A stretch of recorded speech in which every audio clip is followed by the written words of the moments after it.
अस्सलामुअलैकुम फ्रेंड्स आप मेरे चैनल पर पहली बार आए हैं तो प्लीज़ मेरे चैनल को ज़्यादा से ज़्यादा सब्सक्राइब करें, लाइक शेयर और कमेंट करें।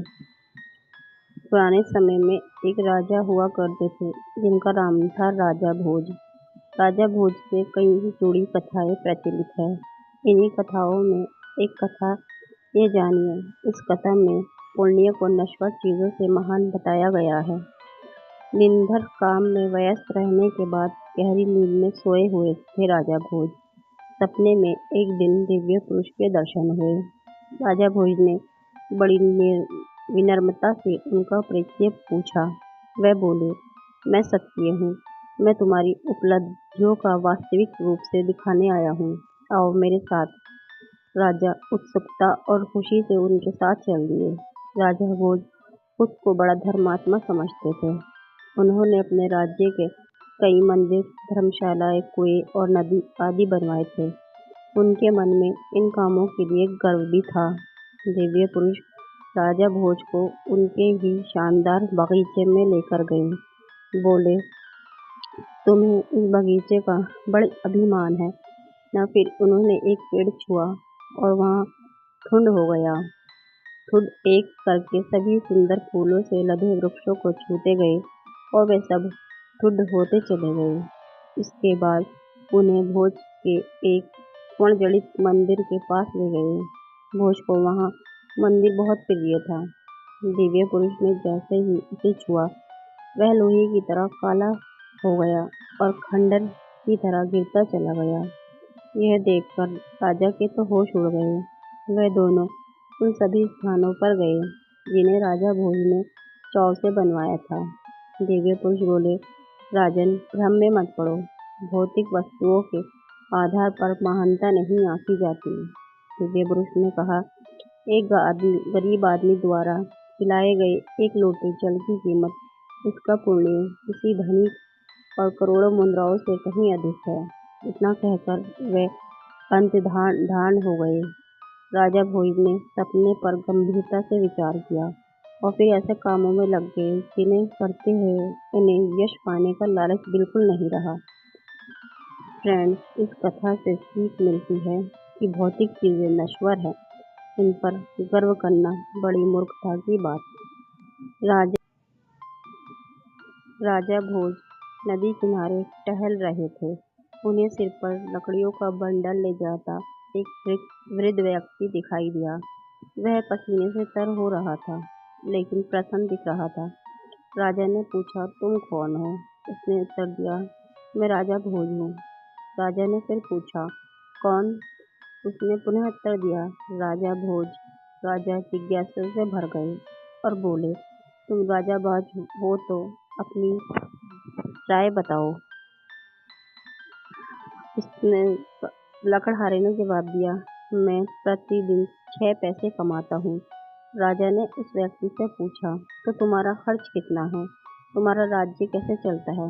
उस व्यक्ति ने दिया, 1 पैसा अपनी पूंजी के मालिक को देता हूँ, 1 पैसा क्षणिक को, 1 पैसा मंत्री को, 1 पैसा बचत के रूप में जमा करता हूँ, 1 पैसा अतिथियों के लिए और शेष 1 पैसा अपने खर्च के लिए रखता हूँ।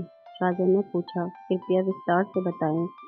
लकड़हारे ने उत्तर दिया, मेरे माता पिता मेरी पूंजी के मालिक हैं।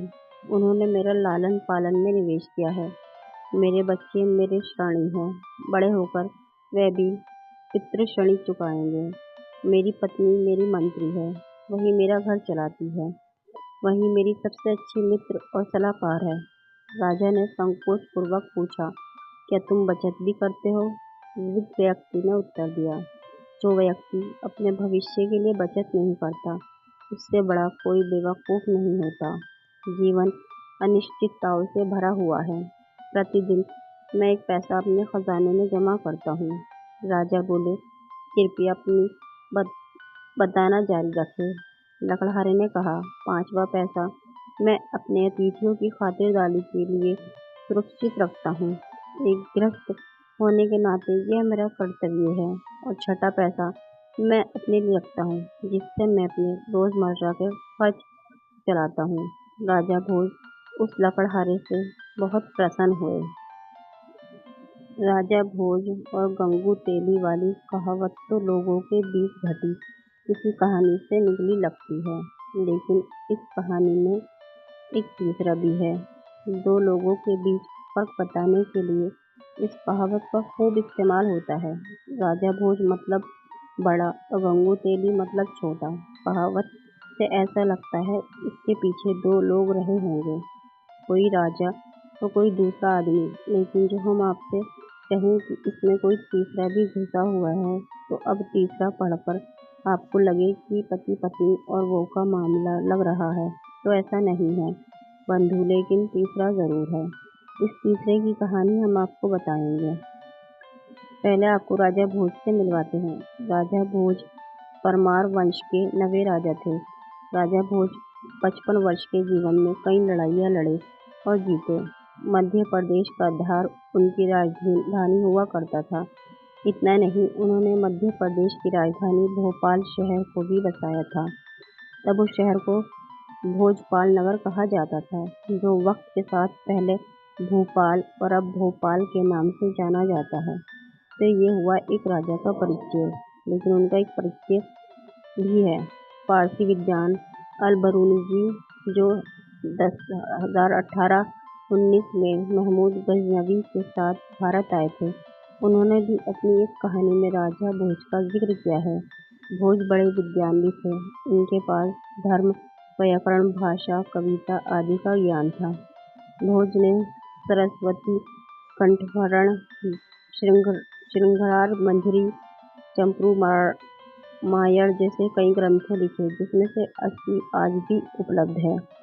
परमार राजा अर्जुन वर्मन के लिखे से ये पता चलता है कि एक बार चंदीदेश राजा गांगेयदेव कलचुरी और राजा भोज के बीच युद्ध छिड़ गया था। इधर राजा भोज और गांगेयदेवरी कलचुरी की लड़ाई चल रही थी, उधर जयसिंह तेलंग नाम के राजा भी बीच में कूद पड़े थे। उन्होंने साथ दिया गांगेयदेव का, तो एक तरफ राजा भोज और दूसरी तरफ गांगेयदेव थे। खूब लड़ाई हुई। एक बार तो गोदावरी के तट पर राजा भोज को घेर भी लिया गया, लेकिन उसके बावजूद राजा भोज कोंकण जीतने में सफल रहे। गांगेयदेव कलचुरी और जयसिंह तेलंग की बुरी तरह से हार हुई और गंगदेव के राज्य का कुछ भाग राजा भोज के हिस्से आ गया। इन दोनों राजाओं को बुरी तरह से हराने के बाद कहाँ राजा भोज और कहाँ गांगेय-तेली की कहावत तो लोगों के बीच काफी प्रचलित हो गई, लेकिन समय के साथ लोगों ने कहा राजा भोज और कहाँ गंगू-तेली कहना शुरू कर दिया। अब आपको पता चल गया होगा कि कहावत में तीसरा कौन था। फ्रेंड्स, आपको मेरी कहानी पसंद आई है तो प्लीज़ मेरे चैनल को सब्सक्राइब करें, लाइक, शेयर और कमेंट करें। शुक्रिया।